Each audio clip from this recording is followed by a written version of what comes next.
पीहू के सामने आएगी उसकी असली माँ की सच्चाई। जी हाँ दोस्तों, अपकमिंग ट्रैक में हमें यही दिखाया जाएगा। अब बहुत ही जल्द इशिता की सच्चाई उसके सामने आएगी। यहाँ पर रमन और मिहिर कहते हैं कि हाँ, हमें कुछ करना होगा ताकि यहाँ से रूही कभी वापस ना जाए। तभी यहाँ पर रूही बात बात पर इशिता को ताने मारती है और बात बात पर सबके सामने उसकी इंसल्ट करती रहती है। यहाँ पर इशिता कहती है कि बस कर रूही, कितनी बार मेरी इंसल्ट करेगी, कितनी बार मुझे ताने मारेगी, अब मुझसे नहीं सहा जाता। तभी यहाँ पर रूही देखती है कि इसे क्या हो गया है। इशिता के आंखों में आंसू आ जाते हैं क्योंकि रूही हर बार इशिता का इंसल्ट कर देती है और उसे नीचा दिखाने की कोशिश करती है।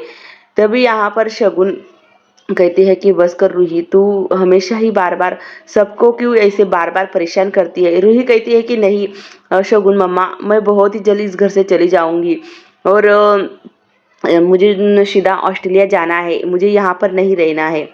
तभी यहाँ पर आदि कहता है कि बस कर रूही, तू हमेशा ही सबके सामने ऐसे ही कहती है पर तू नहीं जाएगी यहाँ से।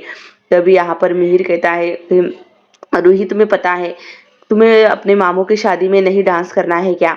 तभी आदि कहता है कि हाँ रूही, मामू भी शादी करने वाले हैं और हम उनके लिए लड़की देखने जाएंगे।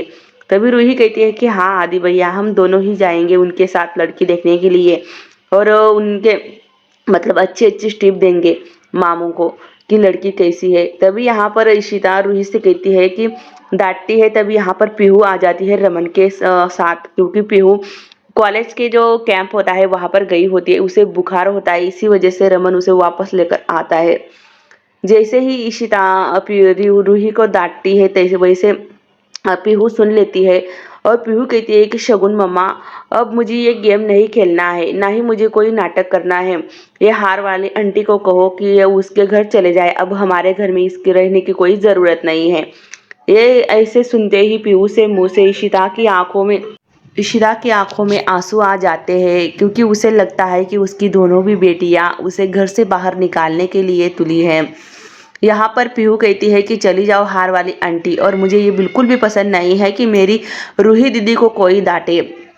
तभी यहाँ पर इशिता की आंखों में आंसू आ जाते हैं और कहती है कि हाँ बेटा, मैं चली जाऊंगी।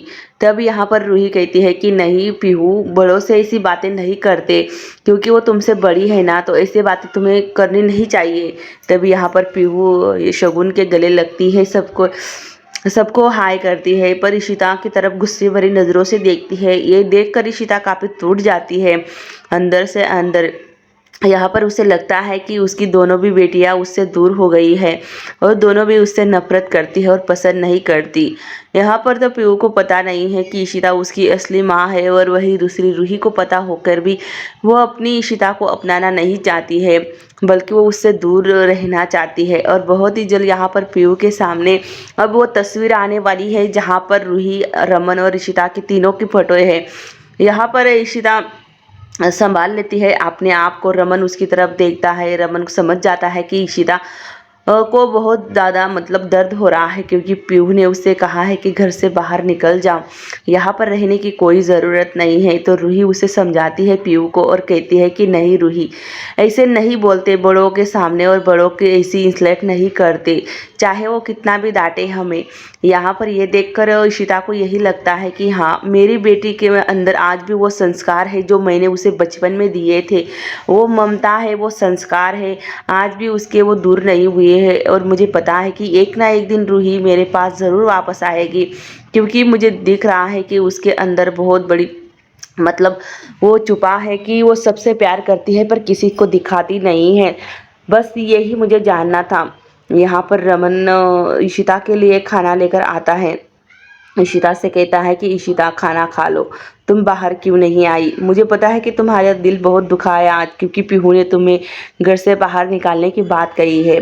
रमन कहता है कि नहीं, इशिता कहती है कि नहीं रमन, ऐसी कोई बात नहीं है, बल्कि मुझसे यही अच्छा लगा कि मेरी बेटी रूही ने उसे समझाया और कहा कि ऐसे बड़ों से बात नहीं करते, ये बहुत बैड मैनर्स होता है। तभी मुझे पता चल गया था कि मेरी रूही मतलब 7 साल के बाद भी वो अपने संस्कार नहीं भूली है। इसी बात का मुझे बहुत मतलब घमंड है। और देखना मेरी दोनों बेटियां मेरे पास बहुत जल्द ही वापस आएंगी। रूही वापस मुझसे कभी मुझसे कभी दूर नहीं जाएगी, वो मेरे पास साथ ही रहेगी। रमन कहता है कि हाँ इशिता, ऐसा ही होना चाहिए। तभी अगले दिन पीहू इशिता के माँ के घर जाती है कुछ काम के लिए, और उसे कुछ चाहिए होता है। इशिता की अम्मा से वो कहती है कि मुझे कुछ चाहिए। तभी इशिता की अम्मा उसे कहती है कि जा पीहू अलमारी खोल और वहाँ से ले ले। पर अलमारी में पीहू को वो तस्वीर मिल जाती है जहाँ पर इशिता और रमन और रूही की फोटो होती है। वो कहती है कि ये फोटो तो मैंने कब खिंचवाई थी, मुझे तो याद ही नहीं है। और यहाँ पर मेरे पापा और वो हार वाली आंटी कितने अलग लग रहे हैं। तभी यहाँ पर इशिता की अम्मा को पूछती है पीहू कि ये किसकी तस्वीर है, मुझे जाननी है आखिर ये हार वाली आंटी और मेरे पापा के साथ क्यों फोटो खिंचवाई है। और यहाँ तो मैं भी हूँ, मुझे तो पता भी नहीं है कि ये फोटो कब खींची थी। यहाँ पर पीहू को रोकने की कोशिश करती है इशिता की अम्मा। पीहू यहाँ पर सीधा अपने घर भाग जाती है। और यहाँ पर इशिता की अम्मा काफ़ी डर जाती है और सोचती है कि कहीं इसके सामने अब सच्चाई ना आ जाए। तभी यहाँ पर इशिता की अम्मा उसे कहती है कि पीहू रुक जा बेटा, इतना भाग मत। यहाँ पर बाला होता है, बाला कहता है कि आप जल्दी जाइए, नहीं तो ये लड़की को पता चल जाएगा उसकी असली माँ कौन है। तभी यहाँ पर आलिया भी वहीं पर होती है, आलिया खाना बना रही होती है। यहाँ पर जब पीहू आती है पूछती है कि दादी ये तस्वीर में मैं हूँ, पापा है, और ये हार वाली आंटी क्यों है। और ये देखो ना तस्वीर में कितने अलग लग रहे हैं, ऐसे लग रहा है कि ये फोटो बहुत पुरानी है यहाँ पर। और मैंने तो फोटो खिंचवाई भी नहीं थी। तभी यहाँ पर बात तो एकदम से गंभीर हो जाती है और सबके सब चिंता में पड़ जाते हैं कि अब पीहू को क्या बताए। तभी यहाँ पर रूही बात को संभाल लेती है और कहती है कि पीहू तुम्हें पता नहीं है, जब मेरा बर्थडे गिफ्ट तैयार हो रहा था ना, तब ऐसे ही सारे मतलब तस्वीरें खींची गई थी और तू थी वहीं पर। ये तूने ही तो खिंचवाई थी तस्वीर पापा के साथ और वो हार वाली आंटी के साथ, तू कैसे भूल सकती है। पीहू कहती है कि हाँ रूही दीदी मैं शायद भूली गई होंगी। तभी रूही बात संभाल लेती है। यहाँ पर रमन काफ़ी चिंता में पड़ जाता है और कहता है कि मम्मी ये बात को अब मैं कैसे संभालूं, दिन पर दिन मतलब मुश्किलें बढ़ती जा रही है और मुझे डर लग रहा है कि कैसे होगा सब कुछ। तभी रमन की माँ उसे कहती है कि कोई बात नहीं पुत्र, सब कुछ ठीक होगा और रूही देखना तो कहीं पर भी नहीं जाएगी। वो कहती है फिर सिर्फ कहने के लिए, पर वो कहीं नहीं जाएगी। अब यहाँ पर रमन इशिता का काफ़ी ख्याल रखने लगा है। अब रमन को भी ये एहसास होने लगा है कि उसके लिए मतलब इशिता ही बेस्ट है और वो इशिता के लिए इशिता के बिना जी नहीं पाएगा। वो इशिता की काफ़ी केयर करता है। मतलब जैसे इशिता वापस आई थी तो रमन उसकी तरफ गुस्से भरी नज़रों से देखता था, नफरत करता था, पर अब ऐसा कुछ भी नहीं है।